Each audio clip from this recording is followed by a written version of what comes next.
You're listening to Soap Dirt, the latest in television entertainment news.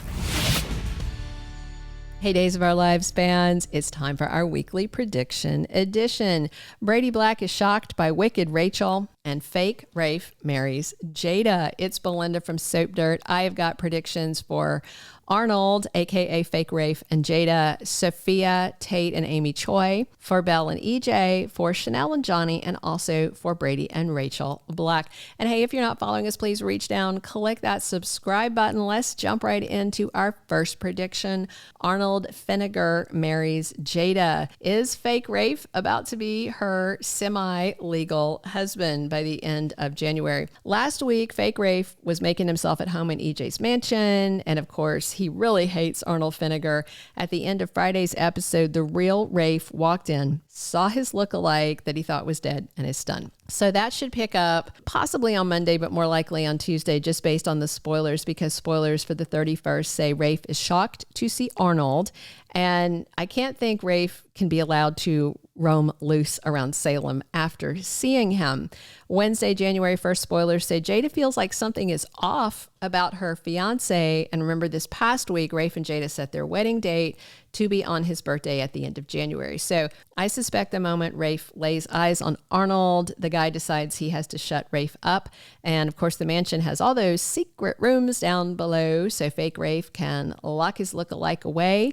And then, why not do a redo of that 2011 plot? They don't call him Rerun Carlavati for nothing, and he can take over real Rafe's life. So if he can pull this off, Arnold can marry Jada at the end of January 2025. I mean, EJ probably won't like it, but there's not much he can really do to stop the guy unless he wants to be arrested.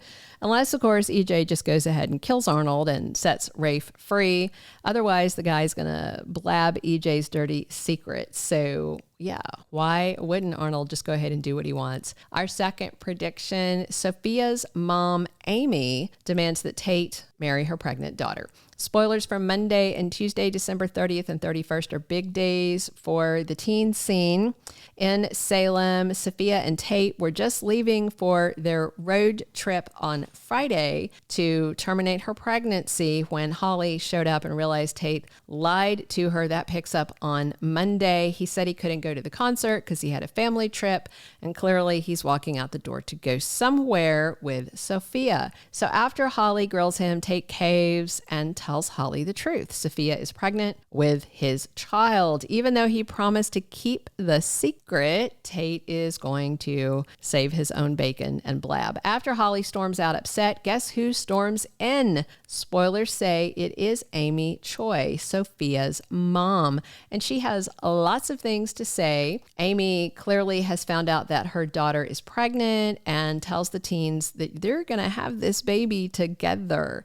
And I expect it's not just enough for Amy that Sophia forgets terminating the pregnancy. I predict that her mom, Amy, wants them to get married. So that child is born in wedlock because they are uber religious, as Sophia has mentioned. Tate will not like that, nor will Holly. Sophia won't like it either. She has big plans to go off to college, get away from family. She wasn't trying to get pregnant. This was an accident.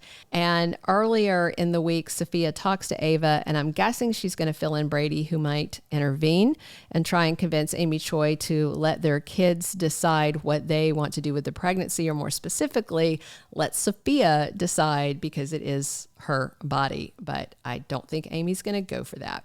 Our third prediction, Belle hits the sheets with EJ with a one-night stand on her mind, but then she can't hit it and quit it. So spoilers for the week ahead have EJ having just a rough time starting on Monday, December 30th, when he's in a tough spot. And that's probably because, Rafe walked in and found out about his dirty big secret, which is Arnold. And EJ might even have to help Arnold lock up Rafe just to stop everything for the moment. Then on Tuesday, the 31st, EJ tries to warn Paulina about something, possibly Arnold, but his warning is cryptic, maybe too cryptic to understand. Then on Monday, the 31st, is Chanel and Johnny's New Year's Eve party. EJ's on hand. Belle shows up, taking him by surprise. And on Thursday, the 2nd, oh no, is it Wednesday the 1st? I'm sorry, not Wednesday the 31st, Wednesday the 1st. Anyway, on Thursday the 2nd, EJ is actually flirting with Belle. Maybe he's so stressed out he's drinking. It's been a few years since EJ and Belle hit the sheets and had that very short-term thing before the writers abandoned that plot and pushed her onto the back burner. And then, of course, Sammy came to town, was furious, name-called her sister. And we all know Sammy's coming back spring 2025. Meanwhile, the Day of Days promo show Belle and EJ taunting each other and then taking that tension to the bedroom. So I suspect these two may intend this to be a New Year's Eve one-night stand stress reliever, too much champagne, too much attitude, and it just happens. But from there, though, I could see it turning into a real romance. Not immediately. I could see it being a recurring sort of enemies with benefits thing that then turns into a situation where they gradually catch feelings up until EJ's outed by Roman as a rapist for blackmailing Sammy into sleeping with him back in the day, which Johnny finds out and is upset about. Our fourth prediction, Chanel dumps Johnny. Spoilers for Wednesday, January 1st. In real time is actually New Year's Eve, the day before in Salem. And that's when Chanel and Johnny throw their big party. Stephanie's there with Philip. Alex brings Joy as his date, kind of a coworker, friends thing.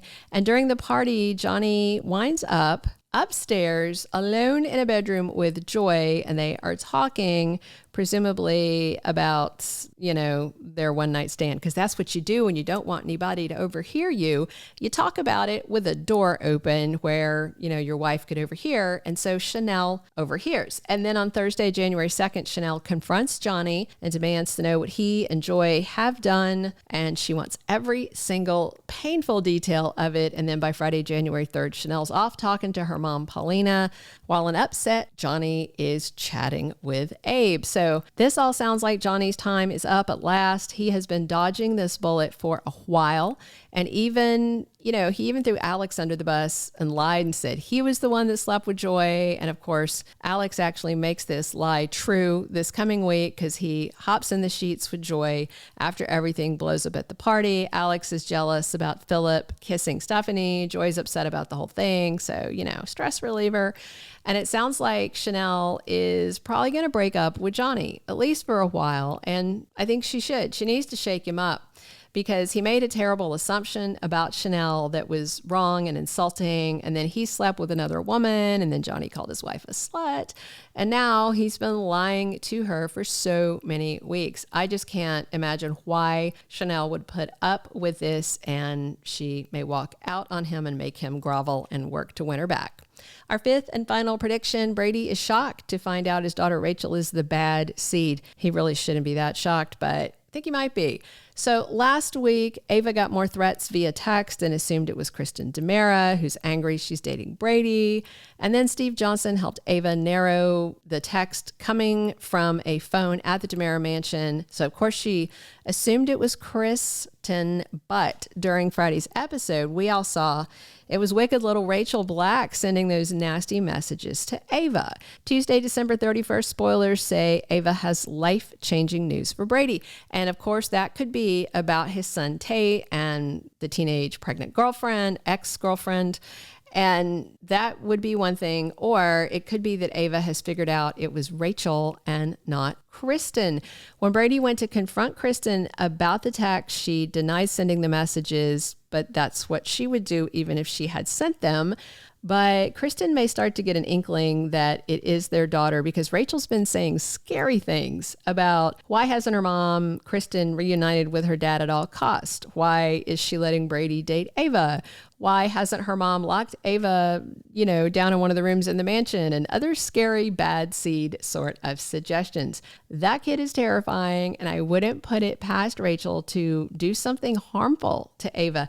And really, Brady should believe it when he finally hears it, because he knows what a little mini-me monster that Rachel is, just like her demented mama Kristen.